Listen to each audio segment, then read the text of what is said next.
Canteen దగ్గరికి వెళ్దాం పోనే.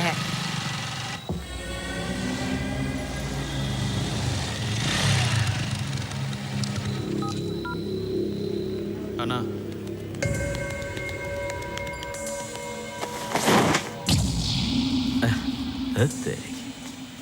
చల్ గాడి లేకే. ఓ కష్టపడి చేయబాక ఎలా ఉన్నా పర్లేదు, తినేది నేను కాదు ఈడు. ఎరా నీకు మాత్రం బెస్ట్ క్వాలిటీ కావాలా? ఏంట్రా హెల్త్కి బాగుంటుంది. పెట్టు పెట్టు పెట్టు కుమ్ము. సార్ చాయ్ నా బెసాలే. ఏమయ్యా టీ బాగాలేకపోతే ఇంకోటి ఆర్డర్ ఇవ్వయా, రుబాబు చేస్తావేటి? నువ్వే అడి బే ఏంటి छोटी बात के लिए मारा मैंने को मैं बोलूँ ना छोड़ो फटाफट चला तो बैठो भाई अभी గట్టిగా అరిస్తే ప్యాంట్ తడిసిపోద్ది.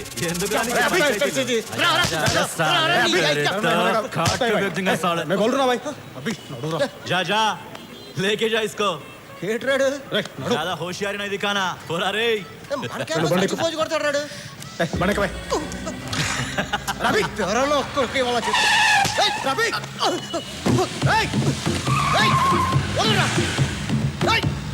గాడి రాక్ సాలే గాడి రాక్. అబే అబే గాడి రాక్.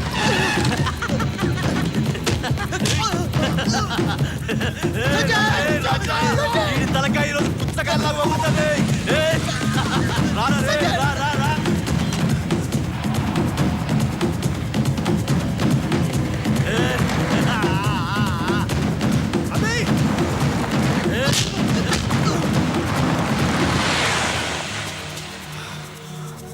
కడు కడు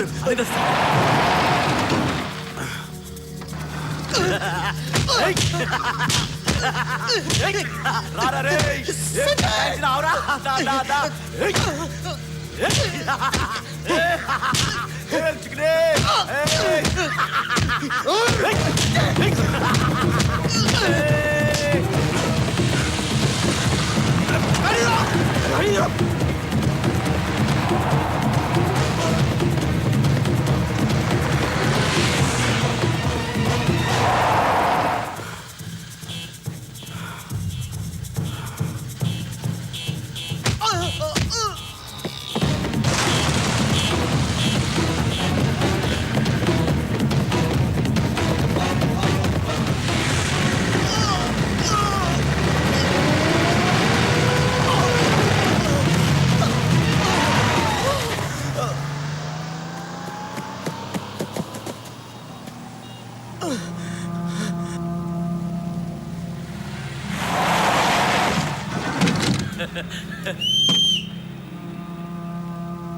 ए दोने मार चक्का.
साला ये तो मार डालेगा. मैंने लड़ूंगा इसके साथ. ये ले तेरा 10,000. मैं जा रहा हूँ मैं.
आगे मत बढ़ना। मैं मार दूंगा इसको, चंपेस्तान में नहीं। ముందుకు వస్తే పొడి చేస్తా విని రావద్దు పొడు मैं मजाक नहीं कर रहा हूं। ముందుకు వస్తే పొడి చేస్తా విని నీకే చెప్పేది నేను చెప్తున్నాను పొడు వాడిని ఆగే మत बढ़ना రావద్దు పొడు పొడు రావద్దు అరే నీ ఎవ్వరు పొడు నిజంగానే పొడి చేస్తా నువ్వు వాడిని చంపినా చంపబోయినా నేను చంపేస్తాను నీకు పిచ్చా కనీసం ఒక్కడిని చంపానా చుట్టూనే నీకు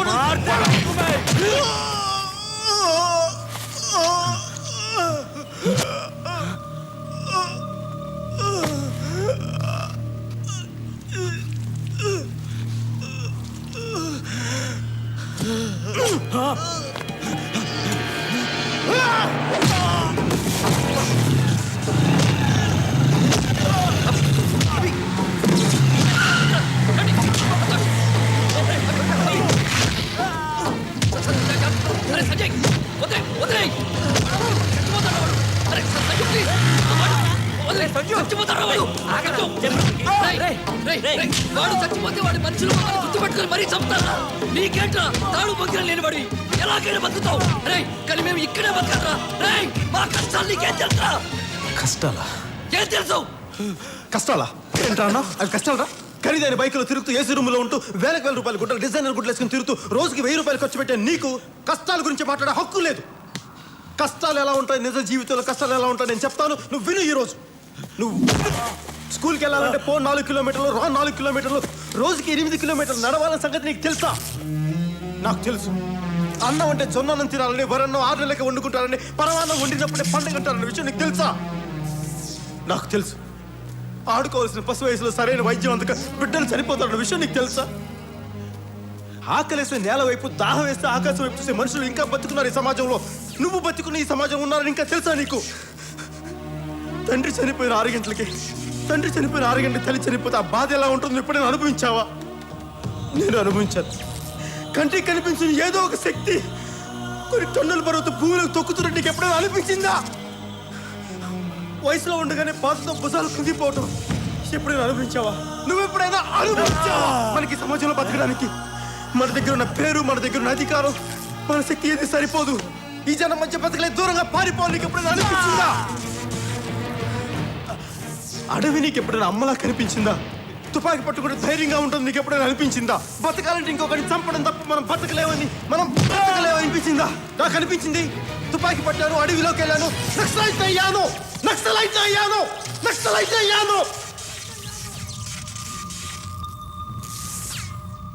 ఇక్కడ కష్టం గురించి మాట్లాడే హక్కు నాకు మాత్రమే ఉంది, నీకు లేదు. ఖచ్చితంగా నీకు లేదు.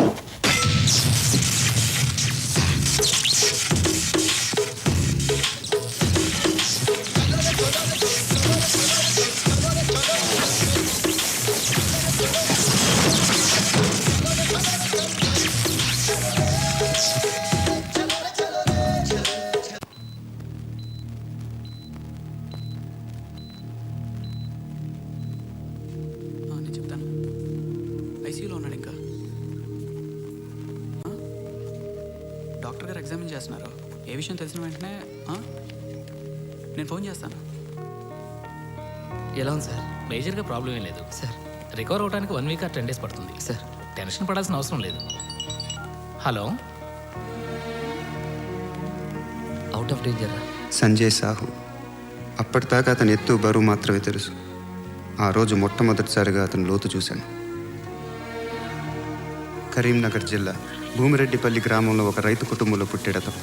తండ్రి పేరు జనార్దన్ సాహు, తల్లి సుమిత్ర సాహు, అతని తమ్ముడు గోవింద్ సాహు.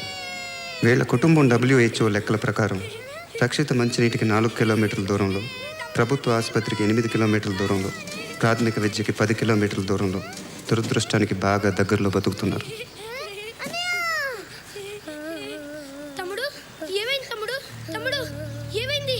ఏ cyanotic congenital heart disease with ventricular septal defect. ఏం లేదు, గుండెల్లో చిల్లు. హైదరాబాద్ తీసుకెళ్ళాలి, కొన్ని టెస్ట్లు అవి చేయించాలి. బాగా అవుతుంది మరి. 5 అబ్బాబే 5 లక్షలు అవసరం లేదు, 1,00,000 అయితే సరిపోతుంది. ఎక్కువ టైం లేదు, అది ప్రాబ్లం. ఎన్ని దినాలు చేయించాలి? మ్యాక్సిమం 1 నెల అంతే.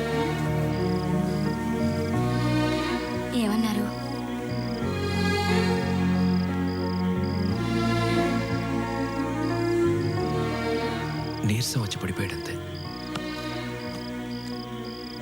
ఈ అరుగు తాగితే తగ్గిపోతున్నారు.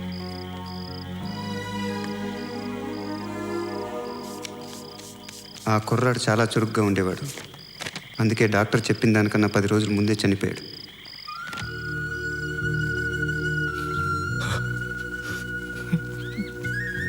సంజయ్ సాహు 8 ఏళ్ల వయసులో మొదటిసారిగా శ్మశానం చూశాడు. ఆ తర్వాత చాలా రోజుల పాటు అతను పరిగెత్తలేదు. కొన్నేళ్ల తర్వాత జనార్దన్ సాహు పంటకి పురుగు పట్టిందని ఇల్లు పొలం తాకట్టు పెట్టి మరీ పురుగుల మందు కొని వాడాడు. పని చేయలేదు. అతను కోపం వచ్చింది. ఆ మందు తనే తాగాడు. పనిచేసింది.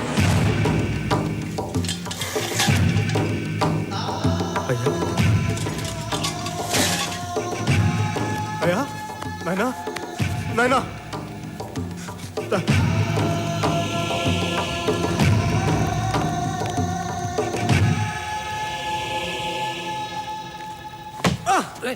జాగ్రత్త.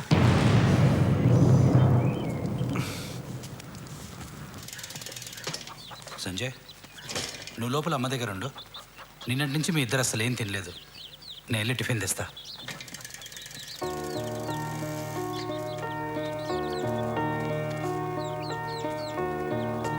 సంజయ్, నువ్వేంట్రా ఇంకెక్కడే ఉన్నావు? అత్త ఎక్కడా? అత్త అత్త. మళ్ళీ మనం శ్మశానం పోవాలరా.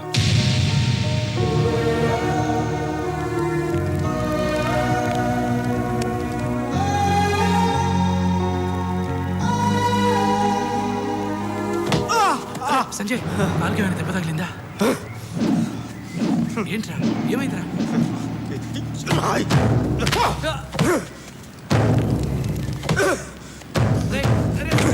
ప్లీజ్ ప్లీజ్ సంజయ్, సంజయ్ ఆగరా. సంజయ్ ఆగరా ప్లీజ్. సంజయ్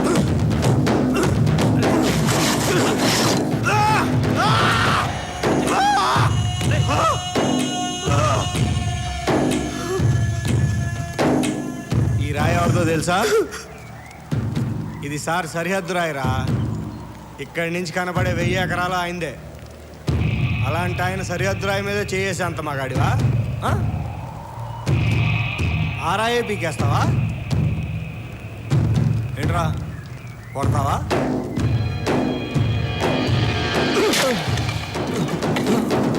నీ సారింట్లో ఎంతమంది ఉంటారో నిన్నే చెప్పు. నీ సారింట్లో ఎంతమంది ఉంటారో? మీ సారింట్లో ఎంతమంది ఉంటారో? ఇద్దరికి 1000 ఎకరాలు ఎందుకు? రూల్ ప్రకారం ఎంత ఉండాలి? ఎంత ఉండాలి సార్ ఊరికి రాజు తెలుసా? నీ సారు ఊరికి రాజావు కానీ వాడికి నేను బానిసని కాదు. వాడికి నేను బానిసని కాదు. ఇది సరిహద్దా? చెప్పు. నీ అయ్యే జాగీర్ బై సరిహద్దు రాయరా? ఇది సరిహద్దు రాయా? నీ అయ్యే జాగీర్ బై. నీ అయ్యే జాగీర్ బై. ఉండదు చేస్తారా? బతికే భూమి మీద రాళ్ళు పాతేస్తారా? తాగే నీళ్ళ బాటిల్ పెట్టి అమ్మేస్తారా? అమ్మేస్తారా? పీల్చే గాలి మొత్తం ఫ్యాక్టరీలు పెట్టి పాడు చేస్తారా? మనుషులు గాలిగా పెంచుకోరా? ఆఖరికి మండే మంటను కూడా కిరసనాయిల్ డబ్బాలోను గ్యాస్ సిలిండర్లను దాచేసి బ్లాక్ లో దొరకనివ్వరా? రైట్ రా కూర్చో. ముందు కూర్చో. ఆఖరికి ఆకాశాన్ని కూడా 8 ఏమని చెప్పి శాటిలైట్ ఏమని చెప్పి వాటర్ వేసుకుని పనిచేసుకుంటుంటే మేమేం చేయాలా? మేము ఈ భూమి మీద బతకత్తా? మాకు ఇక్కడ బతికే హక్కు ఉందా లేదా? నేల, నీరు, నిప్పు, గాలి, ఆకాశం ఇవన్నీ అందరివి. నీ అబ్బ సొత్తు కాదు. నీ సార్ అబ్బ సొత్తు కాదు. అర్థమైందా? చెప్పు. నేను చెప్పినాను చెప్పు. నీ సార్ ఒక్కడికి 1000 ఎకరాలు వద్దు. ఎక్స్ట్రా ఉన్నదంతా ఇచ్చేపని చెప్పినాను చెప్పు. నేను చెప్పినాను చెప్పు. నా పేరు తెలుసా? సంజయ్ సాహు చెప్పాడు చెప్పు. సంజయ్ సాహు చెప్పాడు చెప్పు. సంజయ్ సాహు చెప్పాడు చెప్పు.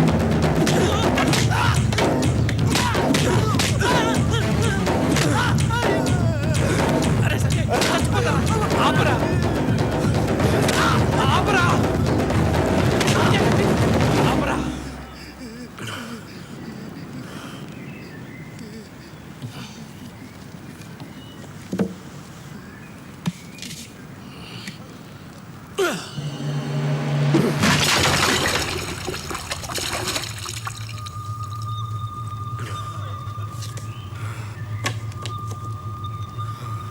నీకొచ్చి నీ కోపం గాలికి తగిలిన రాయి మీద, రాయిని పాతిన సార్ మీద, సారు పంపిన మనుషుల మీది కాదు, ఇంకా చాలా వాటి మీద. 25 ఏళ్ళు నువ్వు భరించిన పరిస్థితుల మీద నీలాగే ఇదే కోపం ఉన్నా ఇంకొంతమంది అక్కడ దూరంగా అడవిలో ఉన్నారు. వాళ్లతో కలిసి పనిచేస్తావా? వస్తావా? అక్కడ కూడా ఎవరైనా రాళ్ళు పాతారా?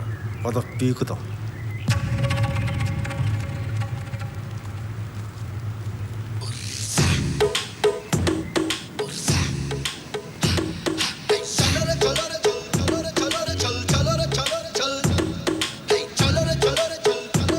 ఒక మనిషికుంటే కోపం, అదే కోపం గుంపుకుంటే ఉద్యమం అని అతనికి అప్పుడే తెలిసింది. కొరియర్గా జీవితం ప్రారంభించిన అతను కొద్ది రోజుల్లోనే క్యాడర్గా, ఆ తర్వాత లీడర్గా ఎదిగాడు.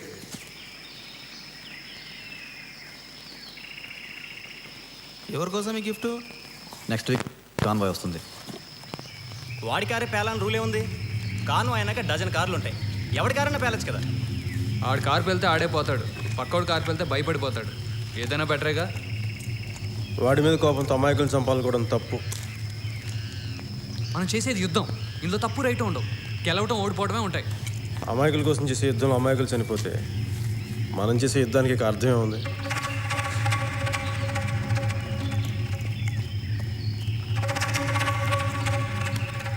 ఇది పైనుంచి ఆర్డర్. నాకు ఇదే ఇంపార్టెంట్, నీ అభిప్రాయం కాదు. ఇది అభిప్రాయం కాదు, నిజం అని చెప్పాలనుకున్నాడు, కానీ చెప్పలేదు. తను చేస్తున్న యుద్ధం రైటా రాంగా అనే సంఘర్షణలో ఉండగా ఒకరోజు